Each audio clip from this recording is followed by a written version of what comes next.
My scars are too ugly for your wedding photos, John. Stand by the bathroom wall and stay out of sight, my daughter-in-law hissed, her eyes cold as steel. I'm a Marine vet who bled for this country, and my own son stood there, silent, as she gutted my honor. The pain burned deeper than any battlefield wound. I grabbed my gift box worth millions and stormed out of that wedding. Now they're blowing up my phone at 2 a.m., begging for what they'll never get. Hit subscribe and watch this vet take back his dignity. My name's John Carter, a 62-year-old Marine vet from Colorado Springs, Colorado, just a stone's throw from Fort Carson. I carried shrapnel in my leg from Vietnam and a Purple Heart from Iraq, but the deepest scars came from my own blood, my son, Michael. For 34 years, I poured my soul into raising him, working double shifts at a greasy auto shop off Academy Boulevard, my hands stained black to pay for his college. I'm no stranger to sacrifice. It's what Marines do. But Michael? He's a big-shot engineer now, living in a fancy Denver suburb with his wife, Emily, a lawyer with a smile sharper than a KABAR knife. They look at me like I'm some dusty relic, my limp and scars a blemish on their polished Instagram life. I live in a 600 square foot rental, scraping by on VA checks, every dollar stretched thin to help Michael. I sold my prized Harley Davidson, a memento from my Corps days, to fund his wedding. But gratitude? That's a foreign word to them. Last Veterans Day, Emily told me, "John, don't come to our dinner party. Your war stories bore our friends." Michael just shrugged, like I was some old gear he'd outgrown. That cut deeper than any bullet. Their wedding was supposed to be my proudest moment, a chance to see my boy happy. Instead, it became the day I realized I'd been fighting the wrong war all along. Stick with me, you'll see why I walked away. I've always believed a Marine never quits, no matter the odds. That's how I raised Michael, my only son, pouring every ounce of my strength into giving him a life I never had. Back in the 72nd, after I came home from Vietnam with a limp and a chest full of shrapnel, I settled in Colorado Springs, a town that hums with the pride of Fort Carson. I wasn't just a father. I was a one-man army, fighting to keep us afloat. My wife, Sarah, passed when Michael was just 5, taken by cancer that hit faster than a mortar strike. It was me and him against the world, and I swore I'd give him everything, even if it meant breaking my back to do it. I took a job at Pete's Auto Shop, a grimy joint off Academy Boulevard, fixing engines until my hands were black as tar. My VA checks barely covered rent on our 600 square foot apartment, so I worked 12-hour shifts 6 days a week to pay for Michael's school supplies, his soccer cleats, his college applications. I'd come home at midnight, bones aching, to find him studying under a flickering lamp. "You're gonna make it, kid," I'd say, ruffling his hair. "You're gonna be somebody." And he did. Michael graduated from Colorado State with an engineering degree, landed a job in Denver pulling 6 figures. I was proud, damn proud, until I realized the boy I raised had turned into a stranger who saw his old man as a burden. It started small. Michael stopped calling unless he needed something, a few $100 for car repairs, $1,000 to cover a late bill. I'd send what I could, cutting corners on my own groceries, skipping doctor visits for my bad leg. I'd drive my beat-up Ford pickup 70 miles to Denver to see him, only to hear Emily, his fiancée, say, "John, maybe call first next time. We're busy people." Busy. Like I was some door-to-door salesman, not the man who sold his Harley Davidson, a gift from my squad in 2082 to fund their engagement party. That bike wasn't just metal. It was late-night rides with my Marine brothers, the wind screaming freedom. Selling it felt like carving out a piece of my soul, but I did it for Michael's smile.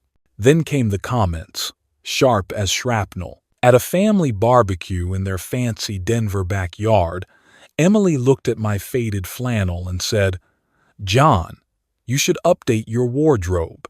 You're not in the barracks anymore." Michael laughed, like it was a joke, but his eyes didn't meet mine. Another time, I offered to help with their house down payment, $5,000 scraped from my savings. Emily smirked and said, "That's sweet, but we're aiming for Cherry Hills, not a fixer-upper." I swallowed the sting, told myself they were young, caught up in their shiny new world, but each jab piled up, like sandbags around my heart. The worst was Christmas 2 years ago. I drove through a snowstorm, 70 miles from Colorado Springs, carrying a homemade apple pie, Sarah's recipe, Michael's favorite. I got to their house, knuckles raw from the cold, only to find the door locked, the lights off. Michael texted later, "Sorry, Dad, we went to Aspen with Emily's folks. Next time." I ate that pie alone in my truck, parked at a gas station, the heater barely working. I told myself it was just one holiday, but deep down, I knew they didn't want me, not the scarred-up vet who smelled like motor oil and carried the weight of wars they'd never understand. I kept giving, though. For Michael's wedding, I drained my savings, $10,000 for the caterer, the flowers, the photographer. I bought a new suit, my first in a decade, hoping to stand tall at my boy's big day. I pictured us laughing, maybe him saying, "Thanks, Dad, for everything." But hope's a dangerous thing. I was a fool to think a suit could erase the way they saw me, a worn-out grunt who didn't fit their perfect picture. What happened at that wedding, at the Riverside Golf Club in Denver, wasn't just a slight. It was a betrayal that cut deeper than any battlefield wound. Stick with me, because the moment I walked out with that gift box, everything changed. I've taken hits in my life, bullets in Vietnam, shrapnel in Iraq, but nothing cut deeper than the moment my own son stripped me of my honor in front of my brothers in arms. It was a crisp fall evening at American Legion Post 5, a weathered brick building off Platte Avenue in Colorado Springs, where us vets gather to swap stories, raise a beer, and honor the fallen. That night, the post was packed for our annual tribute dinner, a sacred event where we share memories of service and sacrifice. My Purple Heart hung heavy on my chest, pinned to my old field jacket, a reminder of the blood I'd spilled for this country. I'd been invited to speak, to tell the story of my squad in Fallujah, how we held the line under fire. It was a chance to stand tall, to feel like a Marine again, not just the old man Michael and Emily saw. I sat at a folding table, surrounded by gray-haired vets, their faces etched with the same hard miles as mine. The room smelled of coffee and cigarette smoke, the walls lined with photos of heroes, some who came home, some who didn't. Michael and Emily showed up, a rare visit, dressed like they'd stepped out of a Denver country club. I thought maybe they'd come to honor the occasion, to see their old man in his element. The MC, a grizzled Vietnam vet named Tom, called my name. "John Carter, Marine, Purple Heart recipient, come share your story." My heart swelled. I stood, my bad leg protesting, ready to speak for my brothers who never made it back. Then Michael stood up, his voice cutting through the room like a misfired round. "Hey, Tom, let's skip Dad's story tonight. No one wants to hear old war tales. How about something lighter?" The room went dead silent. 50 pairs of eyes, vets, wives, kids turned to me. Emily tugged Michael's sleeve, whispering, "Sit down." But her smirk said she agreed. My son, the boy I'd raised on my sweat and blood, had just dismissed my service, my sacrifice, like it was some dusty history lesson. I felt my face burn, not with shame, but with a rage so deep it could have leveled that building. Tom hesitated, then moved on, calling another name. I sank back into my chair, my hands shaking, the Purple Heart on my chest feeling like a lie. I didn't say a word. I just sat there, staring at the table, the voices around me fading into a dull roar. I saw my old squad in my mind: Joe, who took a bullet for me; Ramirez, who never saw his kid born. Their stories, my stories, reduced to old war tales by my own flesh and blood.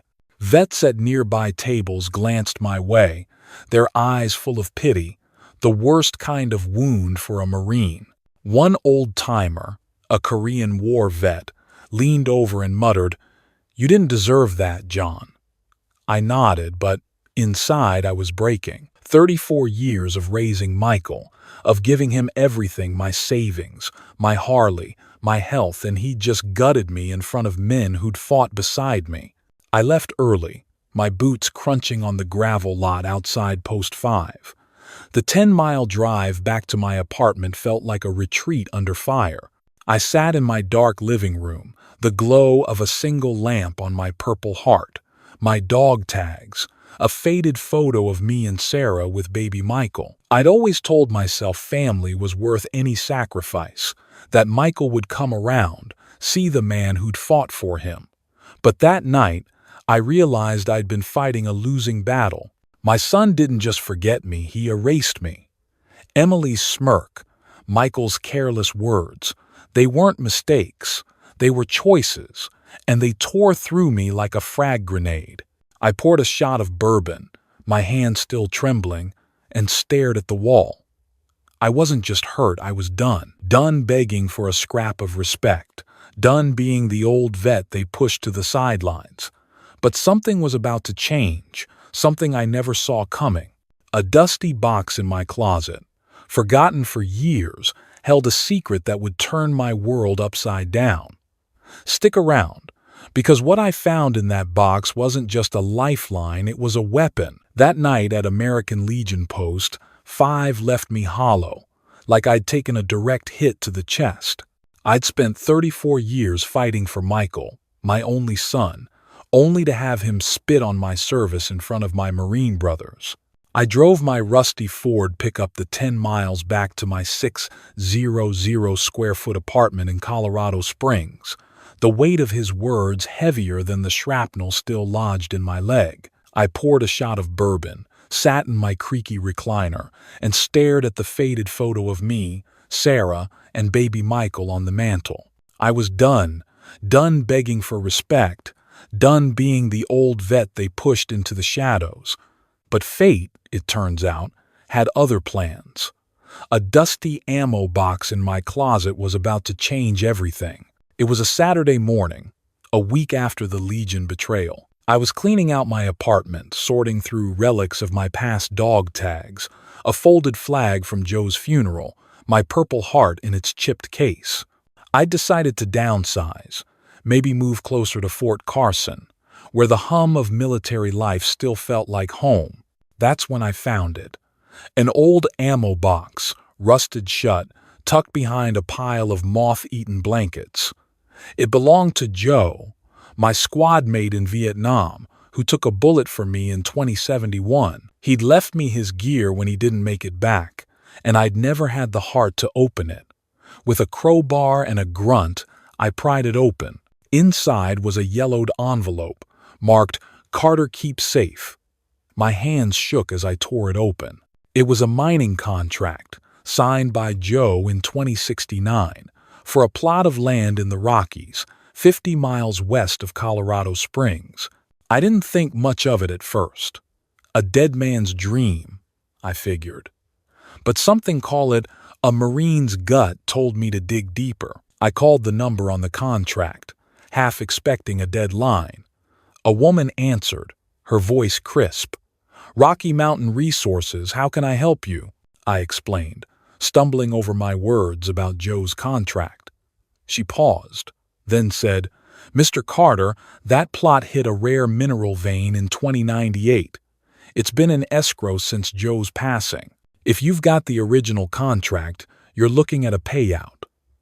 My heart stopped. "How much?" I croaked.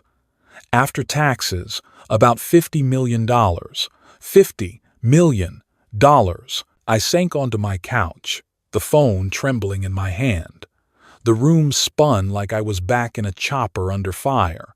I drove to their office in Denver the next day, 70 miles through mountain roads, clutching that contract like it was a live grenade. The claims officer, a guy named Mark, laid it out plain.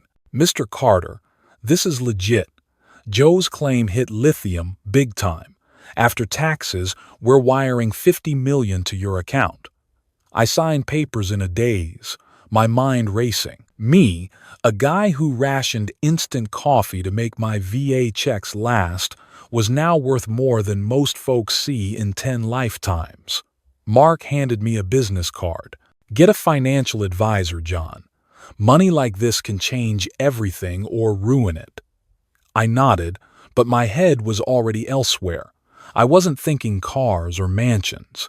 I was thinking about Michael's wedding, about giving him and Emily a gift so big they'd finally see me, not the scarred-up vet, but the father who'd given everything. I kept it quiet, didn't tell a soul. Not Michael, not Emily, not even my old Marine buddy Tom from the Legion. I opened an account at First Bank in Colorado Springs, watched the numbers hit 50 million, minus taxes, still a fortune. I paid off my $800 rent debt, bought a new pair of boots, but held off on anything flashy. This wasn't about me. Not yet. I wanted to walk into that wedding at Riverside Golf Club with a gift that had knocked the smugness off Emily's face, make Michael look at me with pride, maybe even regret. I started dreaming up something big a way to wipe their slate clean, give them the life they chased in their Denver high-rise. But I was still that fool who believed family could be fixed with a check. That dream carried me through the weeks. Through the pain of Michael's betrayal at the Legion, I held on to hope, like a Marine holding a position under fire. But hope's a fragile thing, and that wedding was about to shatter it for good. Stick with me, because what I planned for Michael and Emily and what they did to me will blow your mind. $50 million. The number still felt like a fever dream, wired into my account at First Bank in Colorado Springs, a fortune born from Joe's old mining contract. I'm John Carter, a 6'2" Marine vet, scarred from Vietnam and Iraq, who'd spent decades scraping by on VA checks in a 600-square-foot apartment. That money could have bought me a new life, maybe a cabin in the Rockies, a new Harley to replace the one I sold for Michael's dreams. But I'm a father first, a Marine second. My first thought was Michael, my son, and his fiancée, Emily. They were starting their life, drowning in ambition and Denver debt. I wanted to give them a gift so big it'd erase their struggles, maybe even their scorn. I wanted them to see me, not the limping vet they pushed aside, but the man who'd fought for them, on battlefields and in life. I drove 15 miles to a real estate office off Powers Boulevard, my old Ford pickup rattling like it knew its days were numbered. The agent, a sharp woman named Linda, raised an eyebrow when I mentioned my budget. "Mr. Carter, you're talking serious money." I nodded. "Show me something big, something life-changing." She took me to a 200-acre ranch just outside Colorado Springs, nestled against the Front Range. It had rolling pastures, a sprawling 5-bedroom house, and a view of Pikes Peak that stopped my breath. The price tag was $5 million, cash. I didn't blink. "I'll take it," I said, picturing Michael's jaw dropping, Emily's smug smile fading when they saw the deed. This wasn't just a house, it was freedom, a legacy I could hand them. Back home, I called my bank and arranged a cashier's check for $2 million, made out to Michael and Emily Carter. $7 million total, a ranch and a fortune to wipe out their mortgage, their student loans, their stress. I spent nights in my cramped apartment, wrapping the deed and check in a sleek black box with a red ribbon, imagining their faces at the wedding. I saw Michael hugging me, saying, "Dad, I was wrong." I saw Emily, for once, speechless, maybe even apologizing for calling me a barracks relic or dodging my Christmas visits. I'd spent 34 years sacrificing selling my Harley, working 12-hour shifts at Pete's auto shop, giving up my health for Michael's future. This gift was my last stand, my way of proving I was more than the scars they mocked. I prepared for the wedding like it was a mission. Riverside Golf Club in Denver, 70 miles from home, was their venue fancy, with chandeliers and waiters in bow ties. I splurged $200 on a new suit, navy blue, pressed crisp, my Purple Heart pinned to the lapel. I got a haircut, my first in years, and polished my boots until they shone like parade gear. I wanted to walk in proud, not as the old vet Emily sneered at, but as a father with something to give. The black box sat on my passenger seat as I drove, my heart pounding with hope. Maybe this was it, the moment they'd finally see me. The wedding was a blur of white roses and champagne flutes. Michael looked sharp in his tux, Emily radiant in a gown that probably cost more than my annual rent. I sat at a back table, near the kitchen, with a few distant cousins who barely knew me. The toasts were loud, the laughter louder, but I kept my eyes on that gift table, where my box sat among glittering packages. Then Emily approached, her smile as polished as her nails. "John," she said, voice dripping venom under the sweetness, "we're taking family photos by the terrace. Could you stand by the bathroom wall? Your scars, that limp, they don't fit our vibe. You get it, right?" The words hit like a mortar round. The table went quiet. A cousin gasped. Michael, across the room, laughed at something, oblivious. My chest burned, not with shame, but with a fury that could have torn down that club. I didn't scream. I didn't cry. I stood, my bad leg steady for once, and walked to the gift table. I picked up that black box $7 million worth of dreams and marched out, past the stunned guests, past the photographer, past my son who didn't even notice. The Colorado night air hit my face as I reached my truck, the box heavy in my hands. That moment wasn't the end. It was the start of something bigger. Stick with me, because what I did next wasn't just about walking away, it was about taking back my life. I stood in the parking lot of Riverside Golf Club, the Denver skyline glittering in the distance, clutching that black box with a red ribbon, $7 million worth of dreams I'd meant for my son, Michael, and his fiancée, Emily. Her words still burned in my ears. "Stand by the bathroom wall, John. Your scars don't fit our vibe." I'm John Carter, a 62-year-old Marine vet, my body carved up by Vietnam and Iraq, my heart scarred worse by my own blood. 34 years of sacrifice working till my hands bled at Pete's auto shop, selling my Harley, skipping doctor visits to fund Michael's life, and they'd reduced me to an eyesore, a blemish on their perfect wedding photos. My bad leg didn't wobble as I walked to my truck.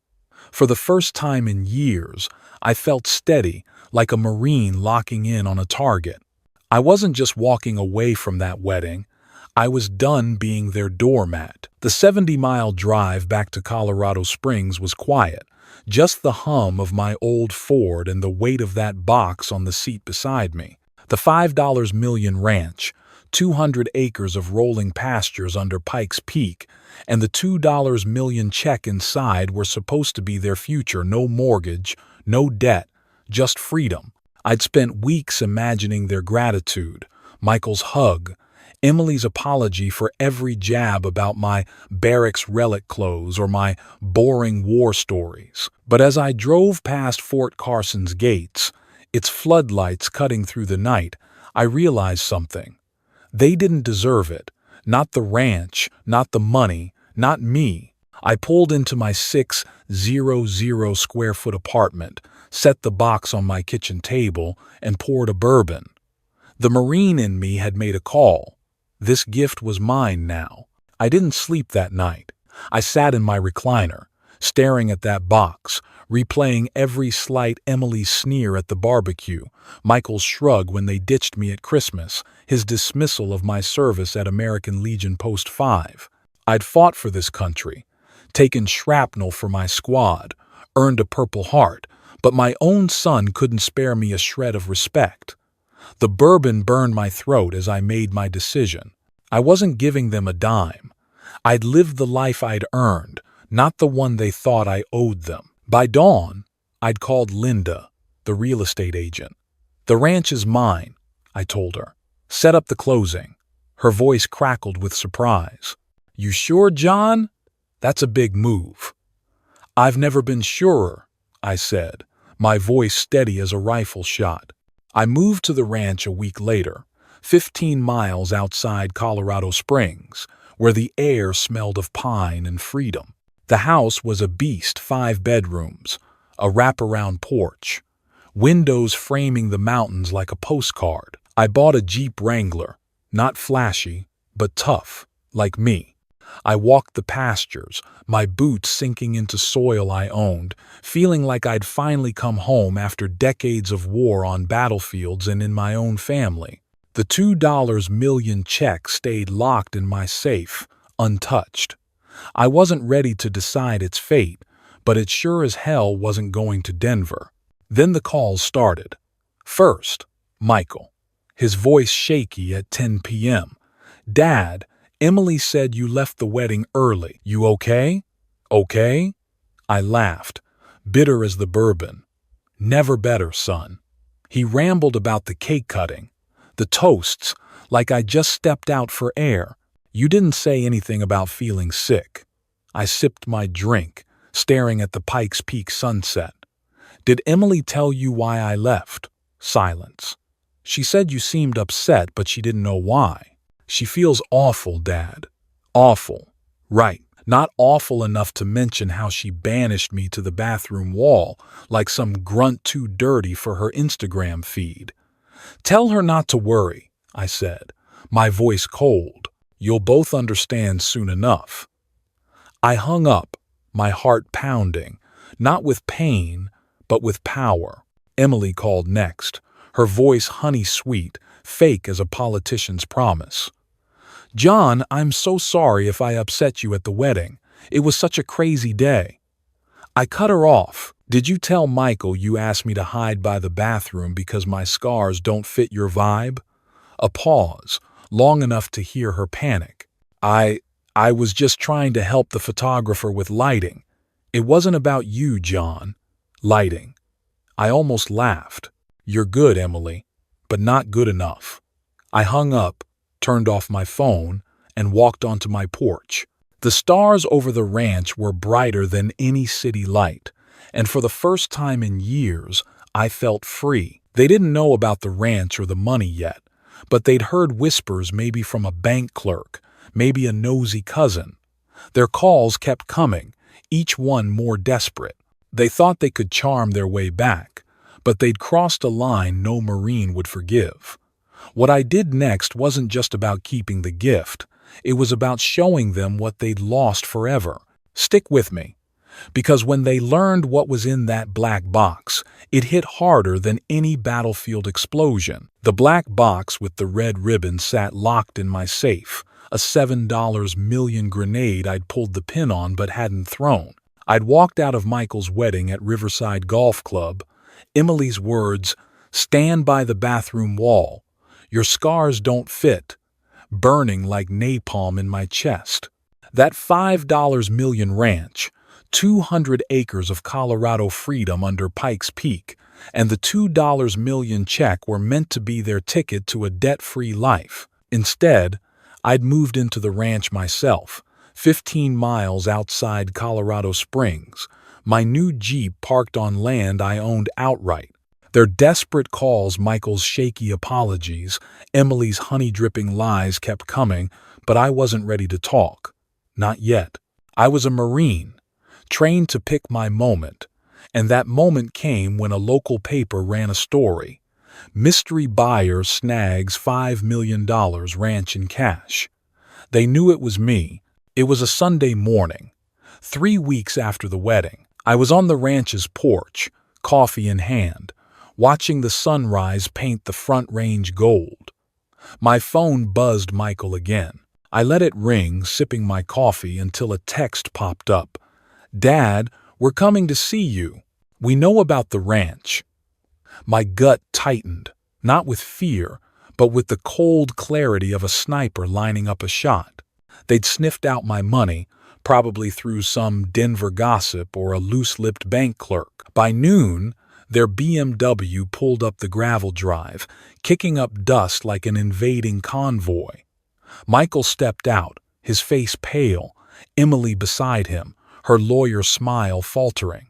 I stood on the porch, my bad leg steady, my purple heart pinned to my flannel like a badge of defiance. "Dad," Michael started, his voice cracking, "why didn't you tell us? A $5 million ranch? Where'd you get that kind of money?" I leaned against the railing, letting the silence stretch. Emily jumped in, her tone syrupy. "John, we're family. If you're making big moves like this, we should know. We're worried about you." Worried. Like they'd worried when they ditched me at Christmas or mocked my service at American Legion Post 5. I laughed, sharp and bitter. "Worried about me, or worried you missed out on something?" Michael's eyes darted to Emily, then back to me. "That's not fair, Dad. We just want to understand." I walked them inside, the ranch's oak floors gleaming, the view of Pikes Peak through the windows a slap to their city slicker egos. I pulled the black box from the safe, set it on the kitchen counter. "You want to understand? Open it." Michael hesitated, then tore off the ribbon. Inside was the deed to the ranch and a cashier's check for $2 million, both made out to Michael and Emily Carter. Emily gasped, her hand flying to her mouth. Michael's knees buckled, his voice a whisper. "Dad, this was for us?" I nodded, my voice hard as steel. "Was. Past tense. That was your wedding gift, 200 acres, $2 million, a clean slate. I wanted you to have it all." Emily's eyes welled up, but I wasn't buying her crocodile tears. "John, I'm so sorry about the wedding. It was a mistake, I swear." I held up a hand. "A mistake's forgetting a name, Emily.